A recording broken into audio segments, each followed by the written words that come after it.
cet autre Éden que nous lisons dans la Bible lorsqu'on démarre avec le livre de la Genèse, où là nous voyons ce jardin dans lequel un serpent va entrer. Donc là, Satan est déjà tombé. Mais il y a eu cette époque de gloire en Éden. Et Dieu envoie Adam et Ève pour établir le règne de Dieu et exporter la culture de ce royaume appelé Éden sur la planète, puisqu'il leur dit de se multiplier, de remplir la terre. C'était la mission de l'être humain. Mais l'être humain a échoué dans cette mission puisqu'il s'est laissé tenter par l'accusateur, par le tentateur. Mais Dieu les a rachetés avec des sacrifices de victimes innocentes. Et ils ont été couverts de vêtements de peau. Mais du sang a coulé pour qu'ils soient pardonnés et qu'ils soient restaurés. Et c'est, je dirais, le début de la magnifique et glorieuse histoire de la rédemption. Amen. Et à la fin des temps, il y a 2000 ans, Jésus, le Fils, le second Adam, est venu cette fois-ci du ciel. Amen. Il est le sauveur et le rédempteur du monde. À Dieu soit toute la gloire. Alléluia. Et il y a aussi les esprits démoniaques de rang intermédiaire. Il s'agit des commandeurs des ténèbres. Domination, autorité, puissance. Dans Colossiens 2,15, Paul dit « Nous n'avons pas à lutter contre la chair et le sang, mais contre les dominations, contre les autorités, contre les princes de ce monde de ténèbres, contre les esprits méchants dans les lieux célestes. » Paul parle de cette hiérarchie, les lieux célestes. Alors comprenez bien qu'il ne s'agit pas du ciel de Dieu, mais il s'agit non plus de ce ciel-là, dans la voûte que nous regardons, nos nuages. Il s'agit d'un ciel spirituel. Il s'agit du second ciel, les lieux célestes, où évoluent dans l'invisible les anges de Dieu et où évoluent les puissances démoniaques. Et elles s'affrontent, il y a combat spirituel. C'est que, quand vous voyez ce combat entre Michel, ses anges, et les hordes de démons, c'est de cela dont la Bible parle, de ce combat qui sévit dans l'invisible. Ce sont des choses qui échappent à nos yeux, et heureusement, parce que si nous avions les yeux ouverts sur tout ce qui se passe dans l'invisible, nous ne serions plus capables de dormir. Mais bien aimé, Dieu est au contrôle. Amen. Dieu est au contrôle de la situation. Et il y a ces lieux célestes sataniques qui ne sont pas à confondre avec les lieux célestes où se trouve le Christ de Dieu et les myriades d'anges de Dieu. Mais lorsque les anges viennent pour interférer, viennent pour bloquer l'activité des démons, ils se rencontrent dans un combat féroce les uns contre les autres. C'est un combat depuis l'aube de l'humanité. Mais à la fin des temps, la Bible nous dit que Jésus est venu et qu'il a dépouillé les puissances. Un coup fatal a été porté au royaume des ténèbres. Et vous avez aussi les esprits démoniaques de rang inférieur. Ces esprits sont des esprits de tourment. Ceux-là, ils agissent sur la terre. Donc il y a le diable qui est à la tête des dominations, des autorités et des puissances, les généraux, les commandeurs des ténèbres. Il y a ces esprits qui agissent dans les lieux célestes et qui s'affrontent avec les armées angéliques de Dieu. Et il y a sur la terre des démons qui nous arrivent de rencontrer. Ils habitent des personnes, ils possèdent, ils tentent, ils oppressent, ils cherchent à trouver un abri à l'intérieur de l'être humain, ils cherchent à l'envahir. La Bible parle, voyez le ministère de Jésus, Jésus rencontre des hommes et des femmes qui sont possédés par des démons. Ils sont envahis par des démons. Et je dirais que le cas extrême est celui de la Légion avec le possédé de Gadara, où là on estime qu'une légion romaine pouvait compter de 4 000, 6 000 à 8 000 soldats. Imaginez le nombre d'entités qui habitaient cet homme. Mais gloire à Dieu. Quel que soit le nombre de démons qui peuvent habiter un homme, rien ne peut empêcher un homme ou une femme de venir à Jésus. Si Jésus l'attire à lui, amen, parce qu'il y aura toujours une fenêtre ouverte où le Saint-Esprit va se révéler. Et c'est ce qui s'est passé pour le possédé de Gadara. Amen. Parce que Dieu est amour, parce que Dieu est bon, parce que Dieu est sauveur, parce que Dieu veut délivrer, Jésus veut affranchir, Jésus veut guérir, Jésus veut restaurer, Jésus veut sauver. Quel que soit le nombre des démons, poussez une acclamation où j'explose sur l'estrade. Amen, amen, amen. Les esprits de rang inférieur, ils cherchent à posséder. En grec, le mot, c'est daimonizomai. Facile à traduire. Démoniser. Les démons cherchent à démoniser. C'est pourquoi vous voyez certains qui ont un esprit de cécité, d'autres qui ont un esprit de mutité, d'autres qui sont courbés, un esprit d'infirmité, d'autres qui sont possédés par des légions. Mais attention, ne voyez pas un démon derrière toute maladie que vous apercevez chez quelqu'un, s'il vous plaît. Un démon, il se manifeste quand il est présent et quand il est confronté à l'onction du Saint-Esprit. Les malades qui souffrent ont besoin de notre compassion, non pas du ministère de délivrance. Ils ont besoin du ministère de guérison. Ils ont besoin du ministère de consolation, amen, mais ils n'ont pas besoin d'acharnés qui les harcèlent pour les libérer de pseudo-démons qui n'existent pas. Ça va? Amen. Il nous faut de l'équilibre et le meilleur équilibre est le discernement des esprits. Gloire à Dieu. Alors parmi ces démons, nous allons voir quelques-uns d'entre eux et la liste n'est pas exhaustive. Bien sûr, il y en a d'autres, mais notre but, ce n'est pas de tirer une liste interminable et de faire entrer à l'intérieur des démons qui n'existeraient pas. Comme un jour, une femme qui m'envoie un mail et qui me dit « Pasteur, je suis désolé, j'essaye de venir dans votre église, mais je n'arrive pas à venir, je n'arrive pas à me lever, j'oublie toujours de mettre mon réveil. » Et elle m'écrit « J'ai besoin d'une délivrance, priez pour moi afin que le démon de retard me soit enlevé. » Je lui ai répondu « Ma sœur, c'est tout simple, changez de réveil et mettez-le à fond. » Le démon de retard, je n'avais jamais entendu ça. Mais j'ai une liste interminable de démons qui n'existent pas. Ne perdons pas notre temps à chasser des chimères et des ombres. Chassons de véritables entités lorsqu'elles se manifestent à nous. Les démons se manifestaient en présence de Jésus. Jésus ne fouillait pas dans les gens pour essayer de détecter des démons. Mais quand Jésus était rempli de l'Esprit, il l'était toujours. Amen. Et puisqu'il l'était, en fait, dans sa présence, les esprits étaient manifestés. Ils étaient révélés. Gloire à Dieu. La Bible parle d'esprits impurs. Matthieu 10, verset 1er. Puis ayant appelé les 12 disciples, il leur donna le pouvoir de chasser des esprits impurs. C'est-à-dire des esprits, nous pourrions dire d'immoralité, des esprits de concupiscence, des esprits qui excitent à diverses convoitises, principalement à la convoitise au plan sexuel, l'impureté, l'impudicité nous parle de ça, ces esprits d'impudicité. On imagine donc une démonisation par un esprit impur entraîne des comportements incontrôlables touchant à l'immoralité et la perversion. Moi, j'ai eu affaire avec des personnes possédées.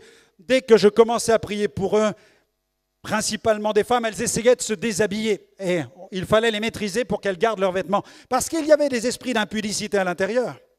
Quelqu'un de pudique, il se couvre. Quelqu'un d'impudique, il se découvre. Et le rôle des démons, c'est dans les situations de délivrance, c'est justement de mettre à nu les personnes. C'est pourquoi le possédé de Gadara ne parvenait pas à garder ses vêtements, parce qu'il était habité par des esprits impurs. La Bible aussi parle des esprits méchants.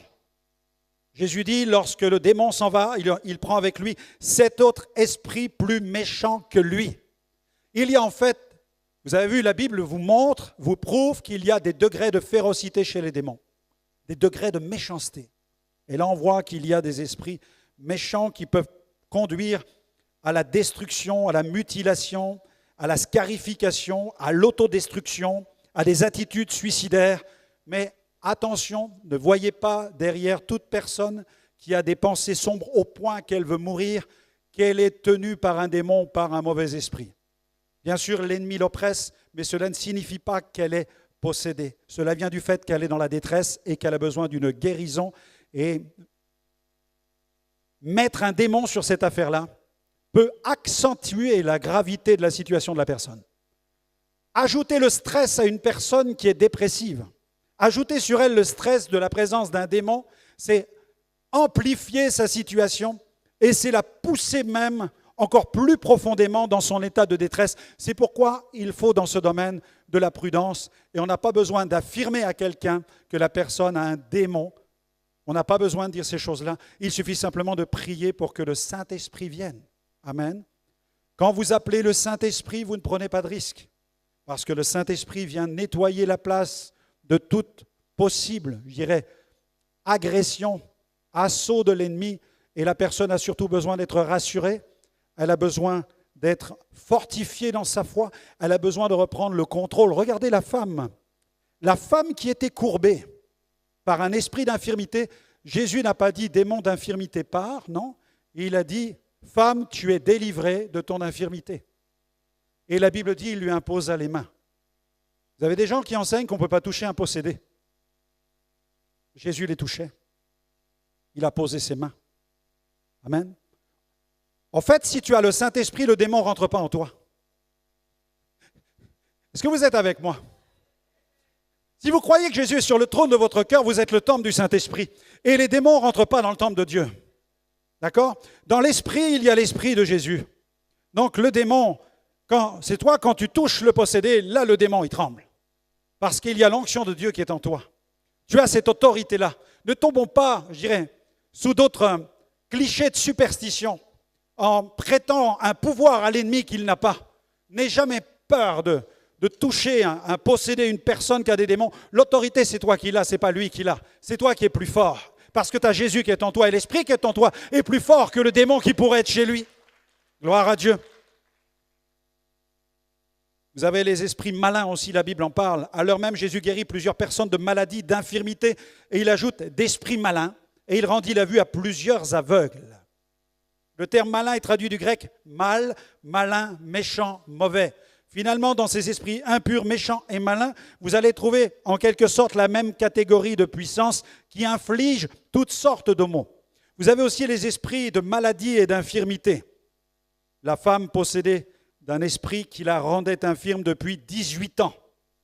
Dans Luc 13, 10 à 13, depuis 18 ans, elle était tenue par un esprit d'infirmité qui la tenait en tenaille. Elle était courbée, assise sur les bancs de la synagogue depuis 18 ans. Ce qui veut dire que les démons ne craignent pas de s'asseoir dans les temples. Ils ne craignent pas le décorum religieux. Ils ne craignent pas le système religieux. Ils ne craignent pas nos modes de fonctionnement. Ce qu'ils craignent par-dessus tout, c'est la présence du Saint-Esprit. Amen. C'est pourquoi les églises ont besoin de la présence du Saint-Esprit. C'est pourquoi les croyants ont besoin d'être remplis du Saint-Esprit. À Dieu soit la gloire. Amen. Vous avez cette scène aussi, vous avez cette histoire dans la Bible qui met en scène un père dont l'enfant est maltraité par un mauvais esprit et les disciples peinent à délivrer cet enfant. Il dit à Jésus, mon fils qui est possédé d'un esprit muet, en quelque lieu qu'il le saisisse, il le jette par terre, l'enfant écume, grince des dents et devient tout raide. Là, vous avez l'exemple d'une scène où l'infirmité est là d'origine démoniaque, mais il y a une autre scène dans Marc 9, 14, 27, où là, dans ce passage, il y a ces mots que j'aimerais ressortir. Aussitôt que l'enfant vit Jésus, l'esprit l'agita avec violence. Amen. Aussitôt que le démon qui est dans l'enfant a regardé par les yeux de l'enfant et a aperçu Jésus, il l'a agité parce qu'il a été terrorisé. Amen. Gloire à Dieu. Là, le mauvais esprit qui tenait cet enfant savait qui était Jésus. Vous avez cette scène aussi dans les Actes des Apôtres où un homme possédé va parler à des juifs exorcistes qui tentent de libérer les gens avec cette formule « au nom de Jésus » que Paul prêche. Il tente de libérer les possédés, mais ça ne marche pas. Et le démon va parler par la bouche du possédé et il va dire « nous connaissons Jésus, nous savons qui est Paul, mais nous ne vous connaissons pas. » Ils ne connaissaient pas ces juifs exorcistes ambulants. Ils ne les connaissaient pas pour avoir du pouvoir. Par contre, les démons savaient qui était Jésus et ils savaient qui était Paul parce qu'il avait cette autorité. Amen. Nous avons une autre catégorie de démons, je les appelle les esprits d'occultisme. Et on les trouve dans le domaine de la divination, puisque dans Acte 16, verset 16, l'apôtre se trouve face à une femme qui est tenue par un esprit de python. Il est écrit, comme nous allions au lieu de prière, une servante qui avait un esprit de python et qui, en devinant, procurait un grand profit à ses maîtres, vint au-devant de nous. Là, c'est l'esprit de divination, l'esprit de python. Ça vient du grec pythona ou pythona, qui fait référence à un serpent monstrueux. Acte 16, 18, Paul est agacé parce qu'elle va crier derrière les apôtres pendant plusieurs jours. Après plusieurs jours, il en a marre de cette publicité. Elle lui est insupportable parce qu'il comprend qu'en fait, cette femme est agitée. Cette femme est tenue par une puissance qui la pousse à parler et qui crée du trouble autour de son ministère. Paul, fatigué, se retourna et dit à l'esprit, il a parlé à l'esprit qui était en elle. Il a dit, je t'ordonne au nom de Jésus-Christ de sortir d'elle. Et il sortit à l'heure même. Dans l'heure qui a suivi, le démon est parti. Pythona, Ce type d'esprit est appelé par bon nombre de commentateurs l'esprit familier. L'esprit familier, cette appellation figure à 16 reprises dans la Bible version King James. Et ce terme provient de l'idée que les voyants et les médiums coopèrent avec les démons et les considèrent comme leurs serviteurs. Dans le latin, c'est le mot famuli. Le mot familier, c'est le mot familier traduit du latin familiaris, qui signifie l'employé de maison. On considérait dans l'Antiquité que l'esprit de divination était comme un animal domestique au sein de la maison. L'esprit de divination était le bienvenu dans la famille. Il y avait quelqu'un dans la famille qui était consacré à la divination. Et il y avait transmission d'héritage au sein même de la famille. C'est pourquoi on parle d'esprit familier. Ma grand-mère pratiquait la voyance. Ma mère a pratiqué la voyance. J'ai pratiqué la voyance. Ma petite sœur a pratiqué la voyance. Mais quand le Saint-Esprit est venu, nous avons été délivrés. Amen. Sur plusieurs générations. Gloire à Dieu. Ma grand-mère s'est convertie sur son lit de mort. Ma mère s'est convertie quand elle a entendu mon témoignage. Ma sœur s'est convertie. Toute la famille sur plusieurs générations a été sauvée parce que nous avons cru. À Dieu soit la gloire. Amen. Dieu nous bénit même jusqu'à la millième. Autant le diable est puissant et peut détruire des générations, autant la gloire de Dieu est bien supérieure à la puissance du diable.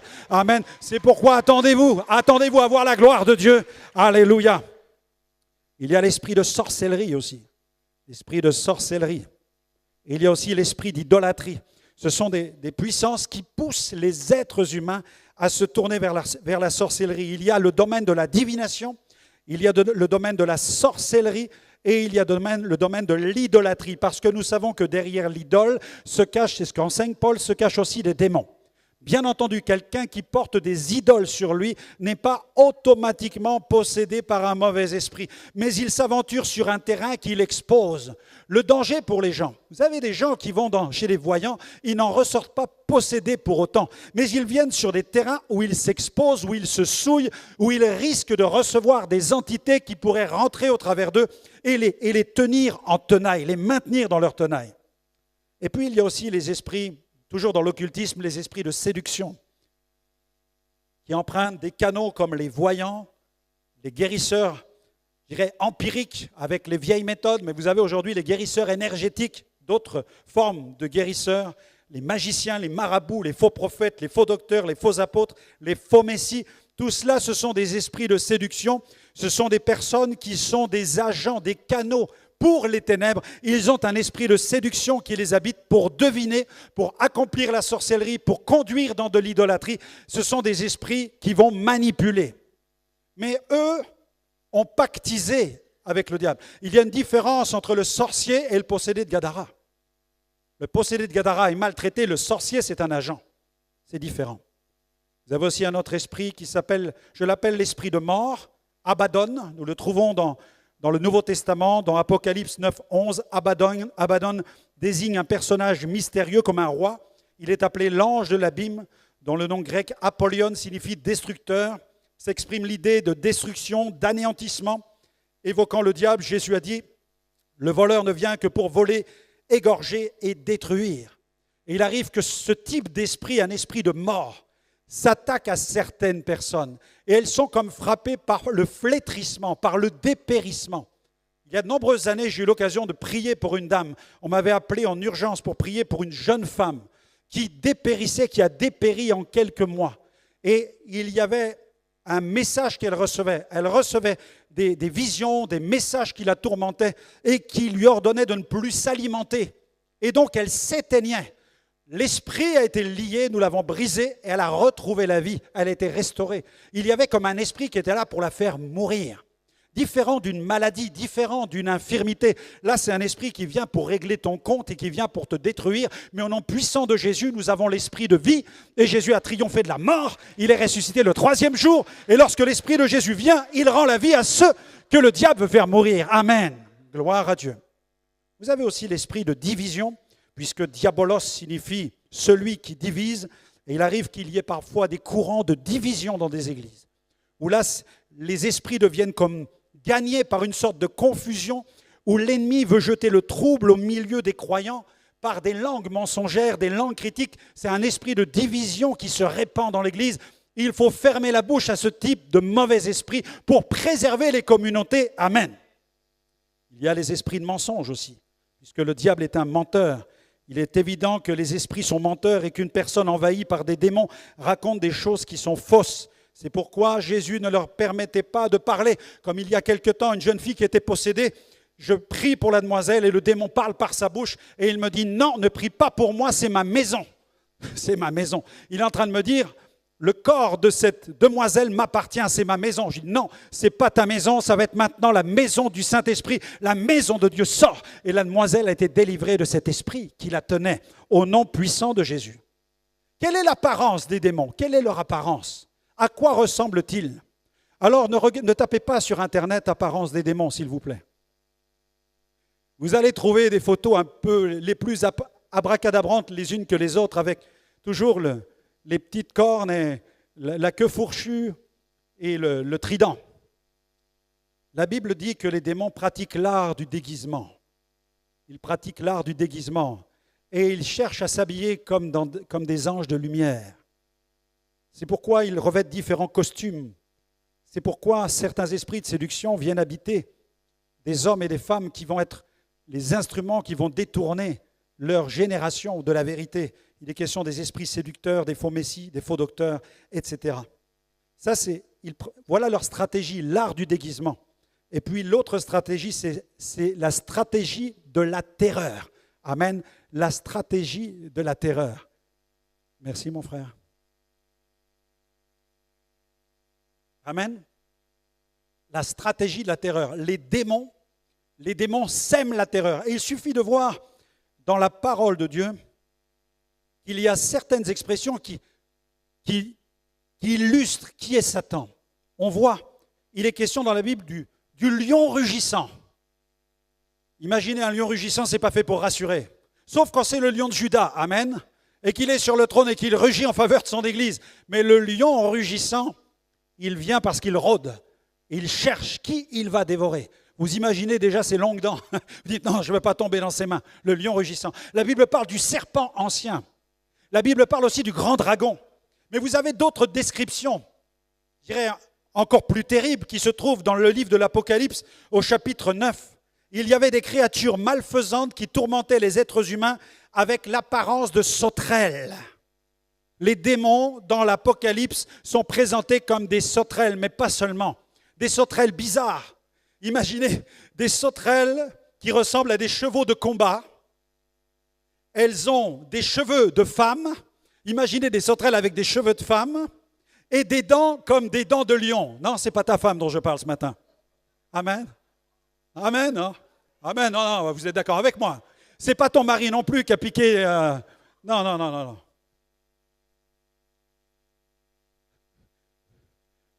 On n'est pas non plus dans un film de Hollywood de science-fiction, ok? N'imaginez pas votre collègue de travail non plus. Non. Il est question de puissance. Il est question d'entité. Imaginez des sauterelles qui sont comme des chevaux avec des cheveux de femme et des dents, comme des dents de lion. Ils sont là pour arracher, pour déchirer la chair des êtres humains. Mais que faisait Jésus? Et on arrive à la fin de cette première partie. On aura l'occasion d'aller plus loin.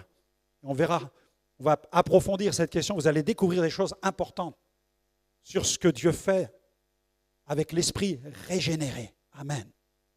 Que faisait Jésus? Eh bien, il allait à la rencontre des êtres humains. La Bible dit, au sujet du possédé de Gadara, vous lirez l'histoire dans Marc 5, 1 à 9. Ayant vu Jésus de loin, il accourut, se prosterna devant lui et s'écria d'une voix forte, « Qu'y a-t-il entre moi et toi, Jésus, fils du Dieu très haut? Amen. » Vous avez dans la scène un homme qui se prosterne, mais des démons aussi qui se prosternent. Et les démons reconnaissent Jésus. C'est pourquoi nous devons prêcher Jésus, crucifié, ressuscité, vivant, tout-puissant, présent par son esprit. Amen. Celui qui va te donner la victoire sur toute espèce d'oppression, sur toute espèce d'harcèlement spirituel contre ton âme. C'est celui qui est ressuscité et celui que les mauvais esprits craignent. Marc 9, 20. Aussitôt que l'enfant vit Jésus, l'esprit l'agita. Il y a de nombreux passages ou simplement en sa présence, les démons se manifestaient. Et Jésus chassait aussi des démons en les réprimant. Dans Matthieu 8, 16, il chassa les esprits par sa parole. Jésus ouvrait la bouche et il disait aux démons de partir. Il leur commandait de partir. Sa présence les faisait partir. Ses paroles les faisaient partir, gloire à Dieu. Il chassait les démons. Et il chassait les démons aussi d'une autre manière, en traitant l'âme. Ça m'est venu à l'esprit en parcourant ces passages. Je vous en parlais il y a quelques instants avec la femme courbée, où Jésus n'emploie pas de formule de délivrance dans ce cas-là, mais simplement il s'adresse à l'esprit de la femme. Voilà comment il va desserrer la tenaille et Jésus va remporter le bras de fer contre le démon qui la courbe dans l'infirmité. Femme, tu es délivrée de ton infirmité. La femme reçoit la parole de Jésus dans son esprit. Cette parole crée la foi, parce que la foi vient de ce qu'on entend. Et ce qu'on entend vient de la parole de Christ. Amen. Elle reçoit cette parole qui libère la foi. Et cette parole vient casser le pouvoir du mauvais esprit. Pourquoi? Parce que cette femme croyait au mensonge de l'esprit d'infirmité qui la tenait. Et ce jour-là, elle est confrontée à une parole qui lui dit non, ton infirmité n'est pas normale. Vous avez des gens qui tombent malades parce qu'ils croient perpétuellement qu'ils seront toujours malades. Ce que je crains, c'est ce qui m'arrive.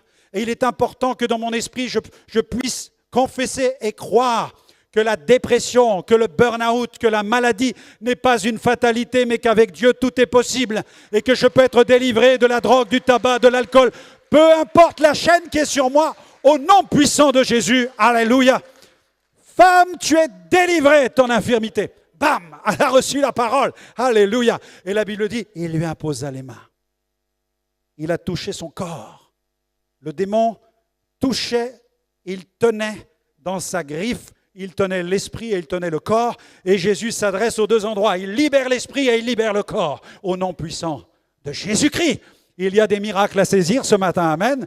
Quelles que soient les attaques, quelles que soient les manigances de l'ennemi est vaincu. Je vous ai donné le pouvoir de marcher sur les serpents et les scorpions, sur toute la puissance de l'ennemi. Voilà à quoi ressemblent les démons. C'est comme des serpents, c'est comme des scorpions. Tu as le pouvoir de les écraser. Tu as le pouvoir, ils ne pourront pas te piquer. Non, alléluia, même si tu lui écrases la tête, le scorpion ne pourra pas te piquer parce que ton pied est plus puissant que son cerveau, que son pouvoir. Tu as l'autorité. Chassez les démons, dit Jésus. Matthieu 10, verset 8.